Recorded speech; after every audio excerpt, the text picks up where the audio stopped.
एक प्रकार से श्री बिंदु जी महाराज की शब्दावली में ये भगवान को ब्लैकमेल कर रहे हैं हम लोग।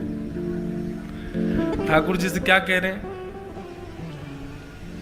या तो दयालु मेरी दृढ़ दीनता नहीं है, या दीनों की तुम्हें ही अब दरकार नहीं है। मैं तो दृढ़, मेरे अंदर तो खूब दीनता है, मुझे लगता है आपको जरूरत नहीं है अब। दूसरा अंतरा क्या कहता है? पाते थे जिस हृदय से आश्रय अनाथ लाखों, क्या वह हृदय दया का भंडार अब नहीं है? और फिर अंत में कहते हैं, दौड़े थे द्वारिका से जिस पर अधीन होकर, उस अश्रु बिंदु से भी क्या प्यार अब नहीं है? इसका उत्तर पता है क्या है? ठाकुर जी भी हमारे अंदर नहीं आई है जिस योग्यता पर ठाकुर जी कृपा करते हैं। और वह योग्यता ना होने पर भी यहां इस पंडाल में बैठा एक भी व्यक्ति ऐसा नहीं है जो इस बात को कह दे कि मुझ पर कभी ठाकुर जी की कृपा नहीं हुई। ऐसा कोई बोले ही नहीं सकता। और अगर कोई बोल रहा है हां मुझ पर कृपा नहीं हुई, तो सबसे बड़ी कृपा तुम पर यही है कि तुम मानव बन के बैठे तो हो। इससे बड़ी कृपा भगवान स्वयं श्रीमद् भागवत में अर्जुन से कहते हैं, उद्धव जी से कहते हैं कि उद्धव, लोग मुझे कोसते हैं कि मैंने ऐसा किया, मैंने वैसा किया, वास्तव में सब उसके कर्म का फल है जो वो भोग रहा है। बाकी अगर मुझसे पूछो तो मैंने कितनी कृपा की है मानव के ऊपर। सबसे पहली कृपा क्या है कि नदेह माध्यम सुलभम सुदुर्लभम प्लवम सुकल्पम गुरु कर्णधारम कि मयानुकूलेन नभस्वतेरितम पुमान् भवाब्दं न तरेत् स आत्मः। भगवान की सबसे पहली कृपा क्या है हमारे ऊपर? कि अत्यंत दुर्लभ, अत्यंत कठिनाई से प्राप्त होने वाला मानव शरीर हमको मिला है। ये पहली कृपा है ठाकुर जी की। मेरा जन्मदिन था, विदेश में था मैं, लोग बहुत सारे उपहार लेकर के आए। कोई चश्मा लाया, कोई घड़ी लाया, कोई जूते लाया, कोई फोन लाया। एक बूढ़ी माता जी थी, वो मुझसे बोली, महाराज जी आज आपको सबसे बढ़िया उपहार किसने दिया? मेरा 24वां जन्मदिन था। मैंने कहा मैया 24 साल पहले ठाकुर जी ने शरीर दिया, सबसे बढ़िया उपहार। आपने चश्मा दिया लेकिन ठाकुर जी ने नेत्र ही नहीं दिए होते तो। आपने जूते दिए, ठाकुर जी ने पाम ही नहीं दिए होते तो। आपने फोन दिया, ठाकुर जी ने कान ही नहीं दिया होता तो। आपने वस्त्र दिए, ठाकुर जी ने शरीर ही नहीं दिया होता तो। आप कहीं भी ये नहीं कह सकते कि ठाकुर जी ने आप पर कृपा नहीं की। आप मानव बने हो, इसी बात से ही अपनी पीठ थपथपा लीजिए कि ठाकुर जी की आप पर कृपा है कि आप मानव हो। ये पहली कृपा है। एक प्रकार से मानव शरीर प्राप्त होना ये इस बात का द्योतक है कि ठाकुर जी ने तुमको एक अवसर दिया है कि जाओ, मुक्त हो जाओ, मैं तुमको मानव बना रहा हूं। अगर तुम में ताकत है, तुम में क्षमता है अपनी, और अकेले मानव नहीं बना रहा हूं, 10 इंद्रियां दे रहा हूं तुमको, जाओ इन 10 के सहारे निकल पड़ो इस 84 लाख के चक्कर से। ये हमारी दुर्भाग्यता कि हम फिर भी पड़े हैं यहां पर।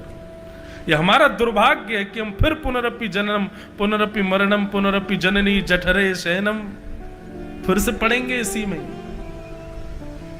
आज कथा सुनना, आज भक्ति भाव में आना, अब थोड़ा ट्रेंड बदला है, अब कुछ टाइम से थोड़ा बदल रहा है कोरोना के बाद से। और आपको बताऊं, ये अभी थोड़ा विश्वास बढ़ गया कथाओं में, मंदिरों में। क्यों? क्योंकि कोरोना में आदमी ने देख लिया, डॉक्टर को फोन करके करोड़पति कह रहा है मैं 10 करोड़ डाल रहा हूं आपके अकाउंट। तब उस मानव को ये बात पता चली कि केवल और केवल भगवत आश्रय और भगवत भजन में सामर्थ्य है किसी को बचाने का। तब पुनर्विश्वास जागृत हुआ लोगों का भगवान में, जब ये कोरोना आया। ये कोरोना नहीं, ये करुणा था। जिन लोगों के घर के लोग, परिवार के मित्र सुहृदजन लोग गए इस काल में, उन सबको मैं प्रणाम करता हूं, वंदन करता हूं। परंतु भैया कई बार अपने स्वास्थ्य को ठीक करने के लिए हम पेड़ों पर उत्पन्न होने वाले कई पत्रों की प्राण ले लेते हैं, जड़ी बूटी बनाते हैं, तब हम बचते हैं। ठाकुर जी ने लाखों और करोड़ों लोगों की मृत्यु हुई कोरोना के समय पर। कईयों ने अपने सुहृदों को खो दिया, कईयों ने अपने प्रेमियों को खो दिया, परंतु इतने इस विशाल आपदा से कथाओं में भीड़ आने लगी। मंदिरों में अब लोगों की श्रद्धा बढ़ गई, भक्ति भाव में लोग पुनर्जाने लगे। आज के युवान कथाएं सुनने लग गए, ठाकुर जी को पूजने लगे, भजने लगे। तो हमने व्याज स्तुति कर ली, अब ठाकुर जी का पक्ष भी तो रख दूं मैं। हमने शिकायत तो कर दी ठाकुर जी से कि आपको अब हमारी जरूरत नहीं है, अब आपके अंदर हृदय का भंडार नहीं है, अब आपको अश्रु बिंदुओं पर दया नहीं आती। ठाकुर जी पहले ही कितना कर चुके हैं हमारे लिए। मानव शरीर एक अवसर है, मैंने दिया है तुमको, ठाकुर जी कह रहे हैं। और भगवान कहते हैं दूसरी कृपा मैंने क्या की मानव के ऊपर? पहली कृपा तो मैंने उसको मानव बनाया, और दूसरी कृपा मैंने उसके ऊपर क्या की? उद्धव से कहते हैं भगवान, नृदेह माध्यम सुलभम सुदुर्लभम प्लवम सुकल्पम गुरुकर्ण धारम।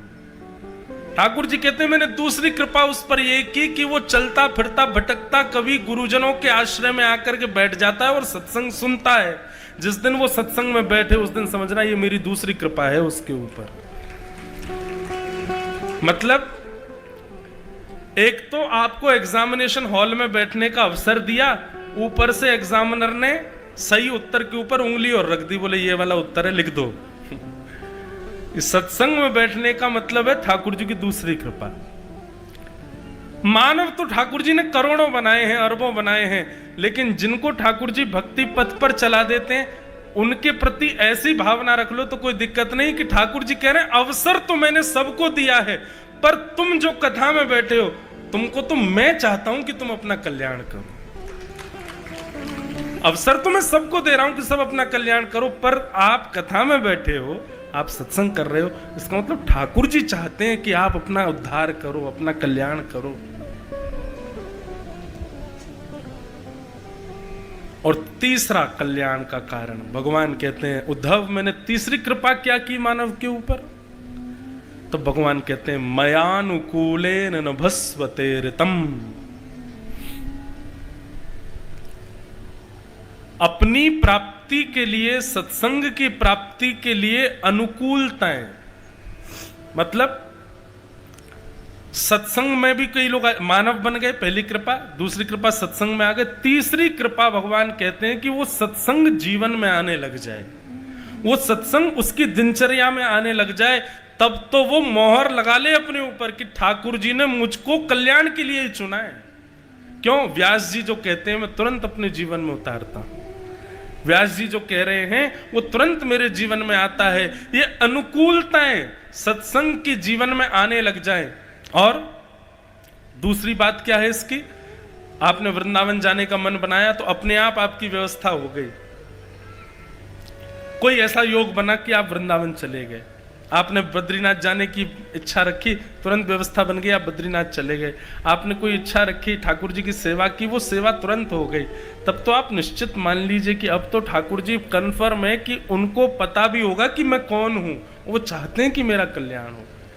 भगवान कहते हैं मानव बनाना ये पहला कल्याण, सत्संग में जाना ये दूसरा कल्याण, सत्संग जीवन में आना ये तीसरा कल्याण। इन तीनों के बाद भी यदि व्यक्ति मेरी प्राप्ति नहीं कर पाया तो समझ लेना उसने अपने शरीर रूपी पिंजरे में घोट करके अपनी आत्मा का वध कर दिया। मानव बनकर के भी यदि मेरी प्राप्ति नहीं कर पाए तो समझ लेना कि उसने अपनी आत्महत्या की। ये आत्महत्या शब्द होता ही नहीं है। आत्मा की कभी हत्या ही नहीं होती, आत्मा कभी मरती ही नहीं। नैनम छिन्दन्ति शस्त्राणि नैनम दहति पावक, वो कभी जलती नहीं, वो कभी शस्त्रों से कटती नहीं, वो कभी भीगती नहीं। ऐसी आत्मा की हत्या कैसे हो सकती है? तब भगवान कहते हैं इतनी योग्यताएं मिलने के बाद भी व्यक्ति मेरी प्राप्ति मृत्यु के बाद नहीं कर पाया, समझना उसने अपनी आत्महत्या कर दी, उसने अपनी आत्मा को मार दिया।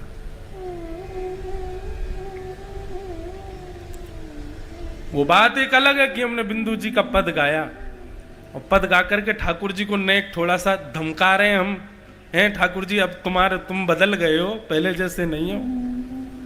पर दूसरा पक्ष ये भी तो देखो, ठाकुर जी ने कृपा खूब कर रखी है, कमी हम में ही है कि हम प्राप्त नहीं कर पा रहे।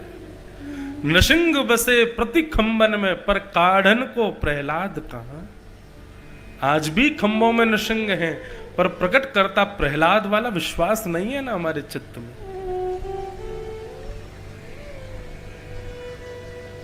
आज भी विष अमृत बन जाएगा, लेकिन मीराबाई जैसा भाव नहीं है ना हमारे अंदर।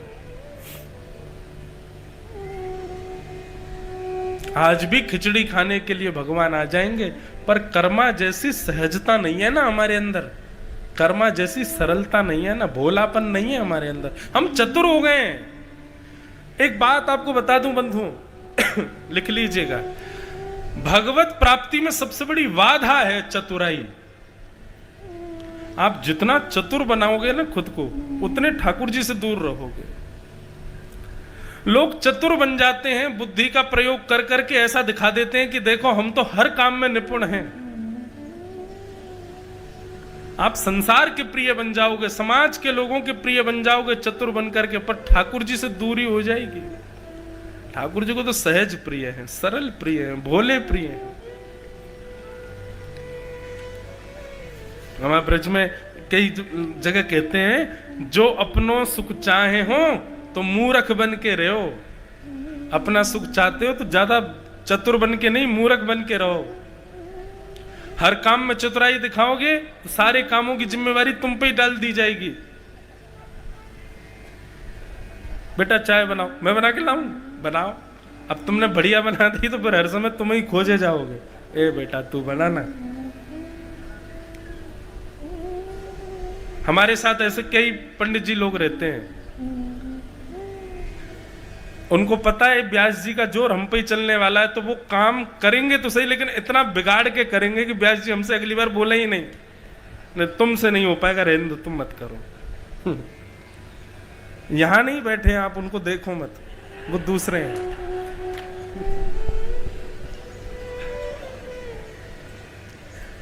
बड़ी अद्भुतता है भैया। परंतु देखो, ये काम चोरी के लिए इस सूत्र का अप्लाई मत करना, जो अपनों सुख चाहे हो तो मूर्ख बन के रहो। काम चोरी के लिए नहीं। हाँ, कथा में आना है, उस समय कोई ऐसा कार्य बीच में अड़ रहा है जो आपके पीछे ही पड़े हैं सब, तो फिर इस कार्य को आप अप्लाई कर सकते हो, ताकि इसके बदले कथा मिल जाए।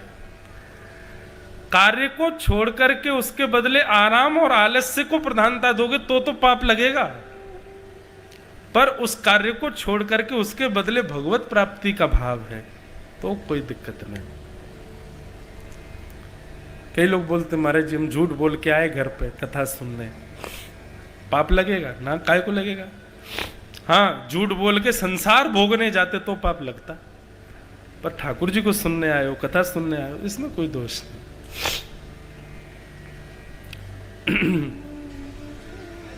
सारे दोष भी भक्ति में परिवर्तित हो जाते हैं जब आप भक्ति पथ पर आ जाते हो। अब देखो, क्रोध दोष है, पर वही क्रोध यदि भक्ति में आ जाए तो इसी क्रोध के बल पर कईयों ने ठाकुर जी को पाया है। काम दोष है, पर इसी काम को यदि भक्ति भाव में ले लिया तो गोप्यः कामात् भयात् कंसः, गोपियां ठाकुर जी को अपना प्रियतम मानती, वही वहां पर गुण बन गया। लोभ संसार में पाप है, पर भजन में वही लोभ भक्ति बन जाएगा। कभी कभी तो मन ऐसा करता है कि अपने दोषों की लिस्ट बनाओ, जो आपको लगता है आपके अंदर कितने दोष हैं उनकी लिस्ट बनाओ, और ये दोष कब हैं दोष? जब संसार में है, पर इन्हीं दोषों को ठाकुर जी में प्रस्तुत कर दो, यही गुण बन जाएंगे, यही भक्ति का मार्ग प्रशस्त कर देंगे।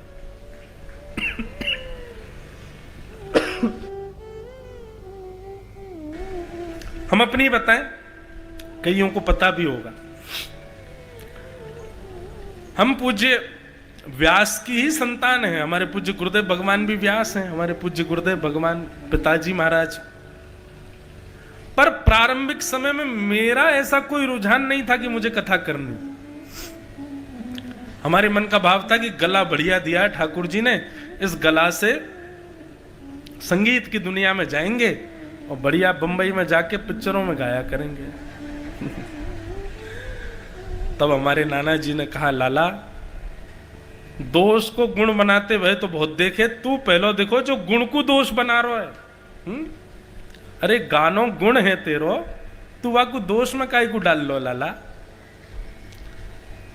या गुण को और सगुण बना दे हैं। जा गले ते गाके तू संसार को रिझावे को, वाह गले ते संसार को बनावे वाले को रिझा, तब तेरे गले को साफल्य है। और बोल ठाकुर जी ने तो पे कितनी, अभी मैं गिनवा रहा था ना ठाकुर जी ने कितनी कृपा करी, ऐसी नाना जी गिनवा, देख कितनी बड़ी कृपा करी तो पे ठाकुर जी ने, तो को इंसान बनायो। दूसरी कृपा तो पे करी तो को ब्रजवासी बनायो। तीसरी कृपा तो पे करी तो को ब्रजवासी में भी ठाकुर जी को पुत्र बनायो। चौथी कृपा तो पे करी, व्यासपीठ बनी बनाई तेरे काजे तैयार कर रखी ठाकुर जी ने। और वाके बाद भी तू इनकी इतनी कृपा ने छोड़ करके मतलब ये तो वही बात है गई कि तू रसगुल्ला को छोड़ और दूषित वस्तु की ओर भाग रहा। कभी विचार कर कितनी कृपा ठाकुर जी ने। अगर तो को संगीतकारी बनना होतो तो तू ब्रज में क्यों होतो, तू ठाकुर जी को पुत्र क्यों होतो, तू यहां क्यों जन्म लेतो। शास्त्री जी उनकी बड़ी कृपा है मेरे ऊपर। हमारे वृंदावन के आज भी कई संत जन, पूज्य श्री मलुपीठ वाले महाराज जी, रमन रीति वाले महाराज जी, बराघाट वाले महाराज जी, शरणागत आश्रम वाले पूज्य भक्तमाली जी महाराज, हमारे पूज्य पिताजी महाराज के गुरुदेव अनंत श्री विभूषित श्री रामानुज प्रपन्नाचार्य गुरु जी, स्वामी श्री अखंडानंद जी महाराज, श्री कृपात्री जी महाराज, ऐसे विशिष्ट विशिष्ट नाम हमारे नाना जी को जब देखते थे ना तो आसन से खड़े होकर हृदय से लगाते थे। नाना जी ऐसे, उनका इतना प्रचार नहीं, इतना प्रसार नहीं, लोग इतना उनको जानते नहीं थे, रसिक जन जानते थे उनको। धर्म सम्राट स्वामी श्री कृपात्री जी महाराज, उनके विषय में आता है कि जब भगवत चरणों की प्राप्ति उन्होंने की, उससे कुछ दिन पहले ही वे मौन हो गए थे और उन्होंने पहले ही बता दिया था कि किस दिन वे भगवत धाम प्रस्थान करेंगे। जिस समय वो मौन अवस्था में थे ना, हमारे पूज्य नाना जी ने जाकर के भागवत जी का पाठ सुनाया था धर्म सम्राट कृपात्री जी महाराज को। और उनकी कथा की विशेषता ये थी, ज्यादा उनकी कथा भी यूट्यूब वगैरह पे भी कहीं नहीं है, किसी उनका हम खूब ढूंढते हैं कि उनका कहीं संकलन मिल जाए, कुछ है ही नहीं, कहीं रिकॉर्डिंग नहीं, कुछ नहीं। वो कथाओं में हर प्रसंग को अष्ट सखाओं के पद से गाते थे। पहले भागवत जी का श्लोक, फिर अष्ट सखाओं का पद। पूज्य श्री रमन रीति वाले महाराज जी, पूज्य श्री गुरु शरणानंद जी महाराज तो कहते थे कि यदि ब्रजमंडल में अष्ट सखाओं का दर्शन करना हो तो हमारे इंद्रेश जी के नाना जी से जाके मिल लो। अष्ट सखा आपको एक ही स्थान पर मिल जाएंगे। ज्यादा नहीं कहेंगे हम, पर सूरदास जी के लगभग 20,000 पद उनको कंठस्थ याद थे। कुंभन दास जी के, नंददास जी के, गोविंद स्वामी जी के, इन सब के अधिकतर पद उनको याद, लाखों की तादाद में पद कंठस्थ थे उनको। भागवत का नित्य पाठ कर काल संध्या करते थे, बड़ी उनकी कृपा महिमा। उन्हीं नाना जी की कृपा से आज व्यासपीठ पर बैठे।